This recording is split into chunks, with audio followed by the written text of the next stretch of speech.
नमस्कार। आप देख रहे हैं संतोष पाठक ऑफिशियल। मैं हूं शिव कुमार, मेरे साथ हैं संतोष जी। संतोष जी का बहुत बहुत स्वागत, बहुत बहुत अभिनंदन।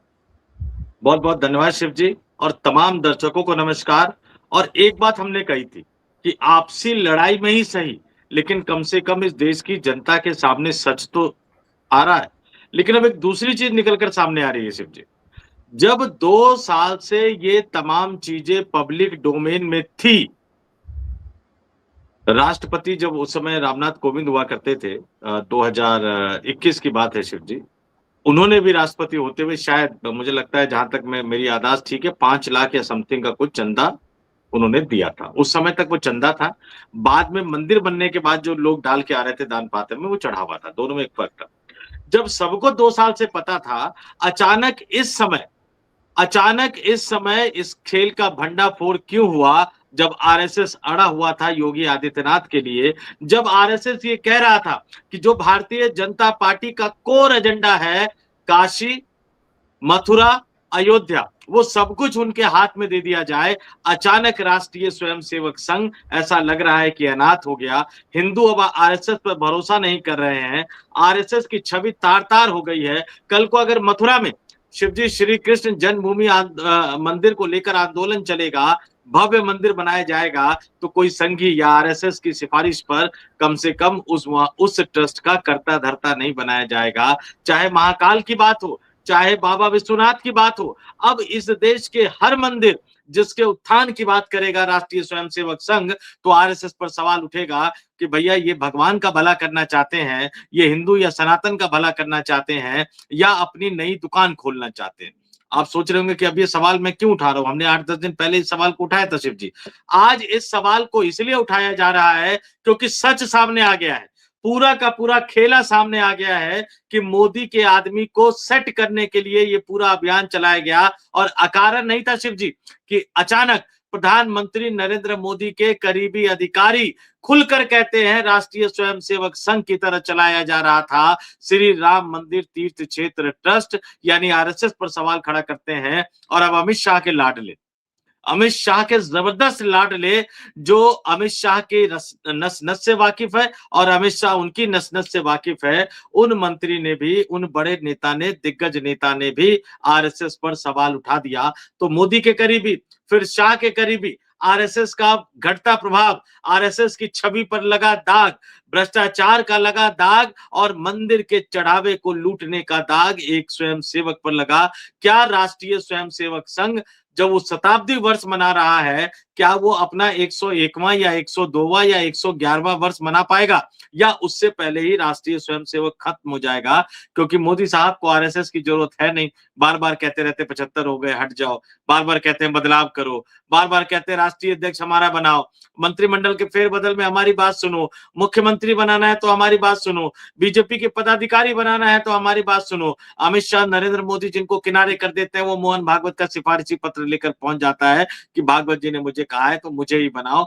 क्या भागवत और आरएसएस का खेल हमेशा हमेशा के लिए खत्म होने जा रहा है शिव जी? एक बड़ी स्टोरी लेकर हम सामने आए हैं। हम मोदी के लाडले की बात भी बताएंगे, हम शाह के लाडले की बात भी बताएंगे, और ऐसा कौन सा एक सिफारिशी पत्र था जो पहुंचा अमित शाह के पास और अमित शाह ने सर पकड़ लिया था, ऐसे 2 वाक्य भी बताएंगे, और आने वाले दिनों में क्या होगा ये भी बताएंगे। एक बड़ी खबर हम दर्शकों के लिए लेकर आए हैं। जी शिव जी।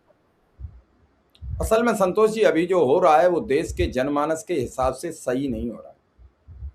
इस देश ने आरएसएस की बात मानकर आरएसएस का प्रचारक घर घर गया। आरएसएस के प्रचारक ने इस देशवासियों को एक संदेश दिया, खास करके पूर्वी उत्तर प्रदेश को, कि हम एक ऐसी सरकार का गठन करने जा रहे हैं जिसके नेतृत्व में जब सरकार बनेगी तो इस प्रदेश से, इस देश से मुसलमानों का नामो निशान मिटा दिया जाएगा। ये बात मैं 14 और 17 की कह रहा हूँ। पूर्वांचल के लोगों ने बड़ी तादाद से बीजेपी को वोट किया और ये मन में पाल लिया कि अब मुस्लिम इस देश से चले जाएंगे, उनसे अधिकार छीन लिए जाएंगे। और इसकी वानगी थी, कोई उनका घर देख रहा था, कोई उनका मकान देख रहा था। ये होते होते अब बाकिया 2024 के लोकसभा चुनाव में आ गया।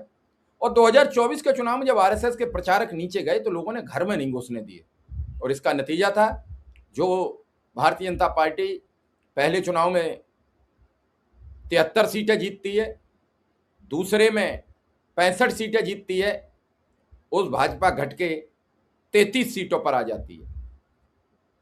विधानसभा का चुनाव है तैयार। योगी आदित्यनाथ को कम से कम मोदी और अमित शाह यानी गुजरात लॉबी अब तक 20 बार हटाने का कुचक्र रच चुकी है। हर बार बैकफुट पर आते हैं, क्योंकि उन्हें पता है अगर योगी आदित्यनाथ को हमने छुआ तो उत्तर प्रदेश में वही असर होगा जो कल्याण सिंह के टाइम में एक बार भारतीय जनता पार्टी झेल चुकी है और फिर बरसों वनवास में चली गई। उसके बाद 2017 में सत्ता में वापसी की है। और अगर इस बार योगी आदित्यनाथ ने सत्ता से बेदखल की है तो सत्ता वापसी नहीं होगी। हालांकि बंगाल चुनाव के बाद भाजपा ने एक अस्त्र दे दिया है सबको कि एक भयंकर अस्त्र आया है। उस अस्त्र में कई चीजें छुपी हुई हैं, उस अस्त्र में कई रुकावटें, और वो साबित कर रहा है अस्त्र का अगर अस्त्र चला तो सब कुछ नेस्तनाबूद हो जाएगा। और ये अस्त्र कभी सत्ता परिवर्तन हुआ जो 2014 से कांग्रेस को प्रयोग करना था, भाजपा ने सिखा दिया है। आज भाजपा जो कर नहीं रही है, जब सत्ता परिवर्तन होगा तो भाजपा के समर्थक ढूंढे नहीं मिलेंगे जैसे आज टीएमसी के नहीं मिल रहे हैं। मैं बड़ी गंभीर आपसे बात कर रहा हूं, क्योंकि जो बदले की भावना है वो और इंक्रीज होती है और बढ़ती है। आपको याद होगा कि 2007 में बहुजन समाज पार्टी की सरकार थी, विधान परिषद की 39 विधानसभा सीटों पर चुनाव हुआ, बसपा ने 32 सीटें जीती। 2014 में सपा सरकार में वही चुनाव होता है, तो मालूम है सपा कितनी जीतती है? 39 में से 37 सीटें। बसपा ने सिखा दिया कि एमएलसी सत्ताधारी दल का होता है, और वो सीटें जब भाजपा में चुनाव होता है तो भाजपा 39 में से 38 जीत जाती है। गिराव बढ़ा। अब आने वाले दौर में जब सत्ता परिवर्तन होगी, कांग्रेस भी अब समझ गई, राहुल गांधी समझ गए कि जस को तस नहीं कहोगे तो कुछ नहीं होने वाला है। आज राहुल गांधी के पोस्टर लग गए, अब भाजपा प्रचार करेगी राहुल गांधी का। यह प्रचार 2012 से 14 के बीच में नरेंद्र मोदी का कांग्रेस कर चुकी है। आज सारी बातें उल्टी आ रही हैं। अमेरिका से लेकर देश तक प्रधानमंत्री को क्या शर्म आ रही है? राम मंदिर का उद्घाटन तुम करोगे, शिलान्यास तुम करोगे, और चोरी होगी तो एक मुंह से शब्द नहीं निकलेगा। अगर एक कोई भाषण हो, एक कोई बात हो तो आप हमें बताओ। क्या मंदिर का जो दान चोरी हुआ, पहले दिन से मैंने ये शब्द किया है। लोग चंदा चोरी कर बात कर रहे थे, जब हमने दान की बात उठाई तब लोगों ने दान पर फोकस किया है। दान चोरी हुआ है, किसका हुआ? जो व्यक्ति 5 रुपया, 10 रुपया, 20 रुपया, 25 रुपया उस पेटी में रखता है। चाबियां तय थी कि एक स्टेट बैंक के पास रहेगी, एक ट्रस्ट के पास रहेगी, तो टिन्नू यादव को दोनों चाबियां देने वाला शख्स कौन है? उस शख्स का नाम क्यों नहीं आ रहा? और ताज्जुब देखिए, महासचिव का इस्तीफा कोषाध्यक्ष घोषणा कर रहा है, जो खुद कोष के चोरी में इन्वॉल्व है। सबसे पहले तो उसे अपना इस्तीफा देना चाहिए। शिव जी, और वो जो प्रेस रिलीज विज्ञप्ति जो जारी की गई है, उस प्रेस रिलीज में हस्ताक्षर नहीं है, तो कोषाध्यक्ष भी राडार पर है, लेकिन कोषाध्यक्ष को निपटाने से ज्यादा चंपत राय को निपटाने पे फोकस था, और चंपत राय के बहाने राष्ट्रीय स्वयंसेवक संघ को निपटाने पे फोकस था। शिव जी, संतोष जी, खुली चुनौती दे दी है। चंपत राय प्रेस कॉन्फ्रेंस करने वाले हैं, और जिस दिन प्रेस कॉन्फ्रेंस की तो केएन गोविंदाचार्य, उमा भारती, कल्याण सिंह एपिसोड 2 होना उत्तर प्रदेश में। वो तो मैं विपक्ष को ये बात बताना चाहता हूं कि कम से कम जिले जिले पर कांग्रेस और समाजवादी पार्टी को पूरे उत्तर प्रदेश, राजस्थान, मध्य प्रदेश, जहां जहां है, हर जिले में प्रेस कॉन्फ्रेंस करके कहना चाहिए, भैया तुम्हारा दान चोरी हो गया, कुछ मत कहो, ये बताओ तो लोगों को तुम्हारा दान चोरी हुआ है। आपने केएन गोविंदाचार्य का जिक्र किया। भारतीय जनता पार्टी को सोशल इंजीनियरिंग का फॉर्मूला देने वाले केएन गोविंदाचार्य थे, और भाजपा का जो पहला नारा था शिव जी, चाल, चरित्र और चेहरा, ये जो शब्द था, इसका इस्तेमाल करने वाले गोविंदाचार्य थे। अब चाल, चरित्र और चेहरा सब कुछ चला गया, पार्टी विद द डिफरेंस सब कुछ चला गया, और ना खाऊंगा ना खाने दूंगा सब कुछ चला गया। और 2-3 चीजें देखिए, ये मैं क्यों कह रहा हूं कि क्या एक दांव से चंपत राय को और मोहन भागवत दोनों को निपटाने की कोशिश थी? क्या ये अयोध्या के मंदिर पर कब्जा करने की लड़ाई थी?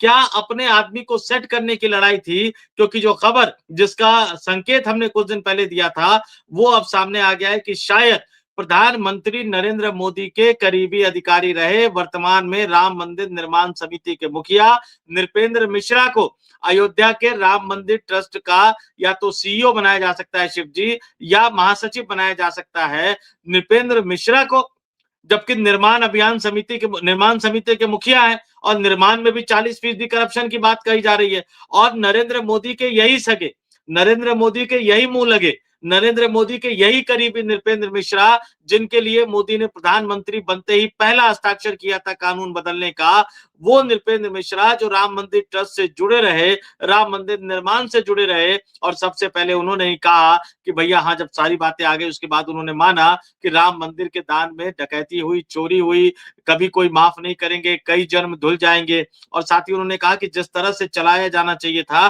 प्रोफेशनल तरीके से नहीं चलाया गया, इसको राष्ट्रीय स्वयंसेवक संघ की तरह चलाया गया, इसको एक सीईओ की जरूरत है। यानी कुल मिलाकर शिव जी, नरेंद्र मोदी के करीबी नृपेंद्र मिश्रा ने एक तरह से राष्ट्रीय स्वयंसेवक संघ पर मामला राम मंदिर ट्रस्ट का था। मैं फिर आपसे 1 मिनट लूंगा। ये सारा सिस्टम सिर्फ जो ये मंदिर का खुला, जब नृपेंद्र मिश्रा आके ये कहते हैं मंदिर में चोरी नहीं हुई, नृपेंद्र मिश्रा कहते हैं दूसरे दिन मैं निर्माण समिति का मालिक हूं, मुझे कोई लेना देना नहीं है। आप टीवी के प्रत्येक बड़े चैनल पर आप क्यों गए? क्योंकि कहा गया पीएमओ का चेहरा साफ करने। अरे भैया, पीएमओ का नहीं, उसमें से ओ हटा दीजिए, उसमें से ओ हटा दीजिए। मैं वहीं आ रहा हूं। पीएम के चेहरे की काली कितनी लग गई है नृपेंद्र जी, तुम्हारे हाथ काले हो जाएंगे, चेहरा साफ नहीं होगा, इतनी काली पुत गई है। और इसमें खेल क्या था? भ्रष्टाचार। हाँ, मंदिर का चंदा, खेल क्या था? दान, कितने भ्रष्टाचार के पुता हुआ है। नहीं, नृपेंद्र मिश्रा का कद क्या इतना बड़ा हो गया है कि वो राष्ट्रीय स्वयंसेवक संघ पर सवाल उठाए, जब तक कि उनके सर पे प्रधानमंत्री का हाथ ना हो? शिव जी, उन्होंने क्या कहा? कागज पूछ लिया, आप अपनी बात कह रहे हो, वो कागज। मैं एक छोटा सा एक किस्सा सुना देता हूं आपको, फिर उसका आप अंतर निकालना। सियार और सियारनी वन में रहते थे। घूमते घूमते सियार दूर तक चला गया, वहां किसी सज्जन ने जलेबी खाई, जलेबी की कागज की थैली आती थी उस दौर में, कागज की थैली डाल दी। सियार आया, सूंघी, कागज उठाया, चल पड़ा। घर जाके सियारनी से बोला आप चिंता मत कर, पूरे वन का पट्टा करा लाया हूं, जैसे हमारे विश्व गुरु पूरे। मैं, बड़ी गंभीर कहानी है। उन्होंने सियारनी को पकड़ा दिया, पूरे वन का पट्टा है, मैं विश्व गुरु हूं, निश्चिंत रहो, कहीं कुछ करो। हुआ ये, दोनों वन में विचर रहे थे, शिकार के लिए निकले थे, कुछ मिल जाए खाने पीने की जुगाड़। और अश्विनी जी वहां किसी ने कुत्ते पाल रखे थे, उन्होंने वो सियार सियारनी देख लिए। बस कुत्तों ने रौंद लगाई, सियारनी होशियार थी, वो भिटार होती है सियार, और इनकी वनों में भिटार होती है, जमीन में अंदर सुरंग होती है, उसमें घुस जाते हैं। सियारनी घुस गई, भाग के कागज लाई। सियार बाहर था, पिछवाड़ा बाहर था, कुत्ते नोचे ले रहे थे, वो चिल्ला रहा था घुसने दे अंदर। वो कह रही थी ये पकड़ो कागज, दिखाओ पूरे वन का पट्टा, ये कैसे तुम्हें काट रहे हैं? उसने कहा मूर्ख, ये सब अनपढ़ों से पाला पड़ गया है, ये नहीं जानते पट्टा बट्टा, अंदर घुसने दे। इस लिहाज में देश चल रहा है। ऐसा एक धार्मिक उन्माद पैदा कर दिया है दिमाग में, इन्हें कुछ नहीं मालूम है कि मेरे राम के वस्त्र सिल्ले में चंदा खा लिया इन्होंने, मेरे राम की खड़ाऊ बेच ली इन्होंने, मेरे राम का मुकुट बेच लिया। कहां है वो मेरे राम वाले? एक शब्द उन्होंने बोला है, अरे भैया दुकान बंद हो जाएगी, ईडी की रेड पड़ जाएगी, सारे शिव कुमार मिश्रा नहीं हो सकते हैं। उन्होंने शब्द इसलिए नहीं बोला शिव जी, उन्होंने इसलिए शब्द नहीं बोला क्योंकि कहीं ना कहीं लगता है कि क्या इसके बहाने आरएसएस को साधा जा रहा है। और देखिए, पहले नृपेंद्र मिश्रा आए, नृपेंद्र मिश्रा सामने आए, उन्होंने कहा कि ट्रस्ट जो है कांग्रेस की नहीं, आगे मैं बताता हूँ शिव जी। अरे उनकी पत्नी ही आरपीएससी की मेंबर बनेंगी, तब भी उन्हीं मेरे राम की बनेंगी। बिल्कुल। अब इन दोनों तथ्यों को समझिए।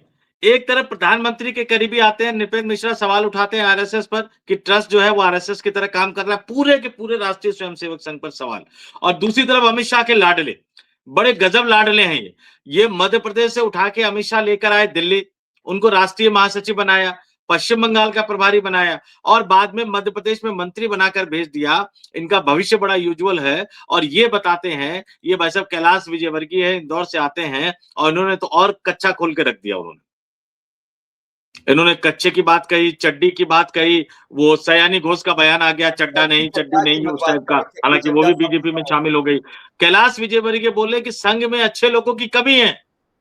शिव जी, राष्ट्रीय स्वयंसेवक संघ में अच्छे लोगों की कमी है, ये भारतीय जनता पार्टी का पूर्व राष्ट्रीय महासचिव, केंद्रीय गृह मंत्री अमित शाह का करीबी और वर्तमान में मध्य प्रदेश की मोहन यादव सरकार का मंत्री बोल रहा है संघ में अच्छे लोगों की कमी है। अरे इतने बड़े नेता शामिल है, इतने बड़े दिग्गज शामिल है, फिल्म स्टार भी संघ के साथ बैठक कर रहे हैं, पत्रकार भी संघ में जुड़ गए हैं, ऑफिशियली अनऑफिशियली, बड़े बड़े उद्योगपति संघ की तारीफ कर रहे हैं, मोहन भागवत के कार्यक्रम में बड़े बड़े लोग आते हैं और उसके बावजूद भी ये कह रहे हैं कि संघ में अच्छे लोगों की कमी है। और अब हर अफसर कहता है कि मैंने भी आरएसएस की चड्डी पहनी है।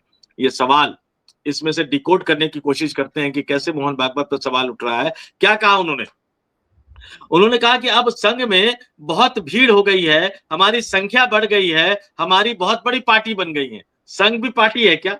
संघ तो मैंने सुना कि संघ कहता है सांस्कृतिक संगठन, प्रधानमंत्री ने कहा एक प्रकार का एनजीओ, और यहाँ कहा जा रहा है कि मोहन भागवत के पूरे एक वर्किंग स्टाइल पर सवाल कि काहे शाखाओं की संख्या बढ़ा रहे हो, काहे लोगों की संख्या बढ़ा रहे हो, अच्छे लोग नहीं आ रहे हैं, अच्छे लोग क्यों नहीं जुड़ रहे हो? आगे उन्होंने कहा कि जो अधिकारी आता है वो कहता है कि मैंने भी संघ की पट्टी बांधी है, आरएसएस की चड्डी पहनी है। फिर वो एक बड़े अधिकारी की बात कहने लगे, वो तमाम चीजें कह रहे, लेकिन सबसे कायदे की बात जो उन्होंने कही उसको दोबारा विस्तार से बता देता हूं। संघ में लोगों की भीड़ तो हो ही गई है, लेकिन अच्छे लोगों की कमी है। पहले अच्छे इंसान थे, अब ऐसे इंसानों की संघ में कमी होती जा रही है। संगठन बढ़ रहा है, विचारधारा भी बढ़ रही है, लेकिन अच्छे लोग नहीं होंगे तो इस विचारधारा का महत्व क्या है? हमें चिंतन और मनन करना चाहिए। पता नहीं क्यों मुझे बीजेपी के एक बड़े दिग्गज नेता का बयान याद आ गया, जिन्होंने कहा कि मैंने उनसे पूछा था कि भैया संघ से अब लोग डेपुटेशन पे क्यों नहीं आ रहे हैं? एक बीएल संतोष आए, वो भी कई दशक पहले आए, मोदी जी तो और कई दशक पहले आए, राम माधव ताजा है, उनको आए हुए पुराने समय हो गए। तो उन्होंने कहा नहीं, अब सवाल ये नहीं होना चाहिए कि संघ से डेपुटेशन पे बीजेपी में आए। अब तो खबर उस दिन बनेगी जिस दिन बीजेपी से कोई व्यक्ति जाके आरएसएस का महासचिव बनेगा। तो जब एक मंत्री ये कहता है कि हमें चिंतन और मनन करना चाहिए, तो हमें नहीं कह रहा है, वो मोहन भागवत को कह रहा है, वो दत्तात्रेय होसबाले को कह रहा है कि आपके बस की नहीं है अच्छे आदमी चुनना, आप अच्छे लोगों को नहीं जोड़ पा रहे हो, तो चिंतन मनन कीजिए। मोदी जी के हाथ में आरएसएस की कमान सौंपी है, अमित शाह के हाथ में आरएसएस की कमान सौंपी है, हम सब बैठक करके तय करेंगे आरएसएस का अगला सरसंघचालक कौन होगा। पहले नृपेंद्र मिश्रा और फिर कैलाश विजयवर्गीय, इनका संघ पर सवाल उठाना और चंपत राय के बहाने पूरे के पूरे संघ का अपने आप कटघरे में खड़ा हो जाना, मोहन भागवत का डर, दत्तात्रेय होसबाले की चिंता, ये सब कुछ मिलकर समझ में आ रहा है कि अब आरएसएस के अस्तित्व पर एक गहरा संकट मंडरा रहा है। भारतीय जनता पार्टी एक पार्टी के रूप में बनी रहेगी शिव जी। चलिए 543 में से 282 मिला, फिर 303 मिला, अगली बार 240 मिल जाएगा, कल को हो सकता है 100 पर आ जाए, लेकिन राजनीतिक पार्टी तो रहेंगे। लेकिन मोहन भागवत का क्या होगा? दत्तात्रेय होसबाले का क्या होगा? राष्ट्रीय स्वयंसेवक संघ का क्या होगा? चंपत राय को कहा जा रहा है कि दिल्ली के विश्व हिंदू परिषद के ऑफिस में बैठने को कहा गया है। अरे वो पहले भी बीएचपी के ऑफिस में बैठते थे, कई बार मेरी मुलाकात हुई है। आर के पुरमाला जो विश्व हिंदू परिषद का कार्यालय है, कहाँ इनकी बात करते हो? इन्हें लोग इनका मुंह काला कर देंगे। इन्होंने चंदा चोरी किया है, वो आरएसएस और विश्व हिंदू परिषद अपनी सफाई देती रहे, ये बड़े बेइज्जत करके निकाले गए हैं वहां से। अभी तो ये इस बात पर अड़ेंगे हमें एडजस्ट करो। ये एक ऐसे पद पर थे, पूरा देश इनकी तरफ देख रहा था। आज इनकी जो छीजा लेदर हुई है, मैंने एक बढ़िया प्रोग्राम किया अवनीश विद्यार्थी के साथ, उसे इस प्लेटफॉर्म के दर्शकों को देखना चाहिए, किस तरीके से उन्होंने बताया है कि ये कितने घटिया लोग हैं, इन्होंने क्या किया है। और अभी तक बेशर्म जमे हुए हैं। उन्होंने ये शब्द का प्रयोग किया है कि ये बेशर्म अब तक अयोध्या में रुके कैसे हैं। जब कोई सत्यता की खबर दिखाना शुरू करता है, मैं फिर आपसे कह रहा हूं, मैं बड़ी गंभीर बात आपसे, 15 दिन अगर मीडिया ईमानदारी से काम कर दे संतोष जी, प्रधानमंत्री नरेंद्र मोदी इस्तीफा देकर भाग जाएंगे। और मैं जानना चाहता हूं इस देश के लोगों से कि अमित शाह विदेश मीडिया में नहीं शिव जी, हम पिछले 15 दिन से ईमानदारी से इस पे स्टोरी कर रहे हैं और हमारी स्टोरी का असर देखिए। ऐसी बात नहीं है कि वो चीजें बाहर नहीं आती है, लेकिन चीजें असर है। लोग कहते हैं कि अरे पाठक जी आप भी ऐसी शब्दों का इस्तेमाल करते हैं, शिव जी ऐसे शब्दों का इस्तेमाल करते हैं। मैंने कहा भाई अगर इससे भी घटिया शब्द का इस्तेमाल हम लोग कर पाते, अगर यूट्यूब की गाइडलाइन नहीं होती तो शायद इससे भी घटिया शब्द इस्तेमाल करते। लेकिन हमारा मकसद सिर्फ इतना है, राम मंदिर को उन काल नेमियों से मुक्त करवाया जाए। सीधे बात कह रहे हैं कि काल नेमियों से मुक्त करवाने की घड़ी आ गई है शिव जी। चलिए, अयोध्या में ये जो लंका कांड किया है इन्होंने, इस देश के सबसे बड़े रावण ये हैं। इन्होंने प्रभु श्री राम को धोखा दिया है। इन्होंने पहले राम को कुछ समय मंदिर का शिलान्यास किया, बिना तिथि के, बिना अच्छे दिन के उद्घाटन किया, और हमारे सनातन परंपरा के अनुसार जो परिवार से परिपूर्ण नहीं होते हैं वो व्यक्ति किसी भी पूजा, किसी भी धार्मिक अनुष्ठान के सहगामी नहीं होते हैं। जो वो तस्वीर है उसमें योगी आदित्यनाथ हैं, वो एक संत हैं, उनके परिवार नहीं है। दूसरे नंबर पर मुख्यमंत्री प्रधानमंत्री नरेंद्र मोदी हैं, वो अपने परिवार को साथ रखते नहीं हैं। और तीसरे मोहन भागवत हैं, जिनके परिवार नहीं है। ऐसे लोगों ने प्रभु श्री राम के भव्य और दिव्य मंदिर का उद्घाटन किया है। भगवान ही मालिक है इस देश का, होगा क्या। और उद्घाटन के बाद जो हो रहा है वो सब देख रहे हैं। इन पर जो राक्षसी भूत सवार है इनके दिमाग में सत्ता का, कि हमें सत्ता चाहिए, हमें सत्ता चाहिए, लठ से चाहिए, डंडे से चाहिए, लाठी से चाहिए, गाली से चाहिए, थाली से चाहिए, नाली से चाहिए, मंगलसूत्र से चाहिए, भैंस से चाहिए, मछली से चाहिए, मीट से चाहिए, गाय से चाहिए, बीफ से चाहिए। ये सत्ता का जो दंभ है वो इन्हें खुद गर्त में ले जा रहा है। और आखिर ऐसा क्या है, पिछले 1 महीने में लगातार ऐसे 20 चीजें आ गई हैं सामने जो मोदी की छवि को तार तार कर दिया है। और राहुल गांधी के 2 वर्ष इन पर इतने भारी पड़ रहे हैं कि ये जवाब नहीं दे पा रहे हैं। देखते हैं इसका क्या असर होगा। दर्शकों से भी मेरी अपील है कि आप समझिए इस बात को, और आपकी क्या राय है। क्या इस मंदिर चोरी में बीजेपी आरएसएस का भी कोई दोष मानते हैं या नहीं? अब भी आंखों पर पट्टी बंधी हुई है काली वाली, हमें जरूर लिख भेजिए। संतोष जी, फिलहाल इस कार्यक्रम को यहीं विराम देंगे। आपका बहुत बहुत आभार, बहुत बहुत धन्यवाद। बहुत बहुत धन्यवाद।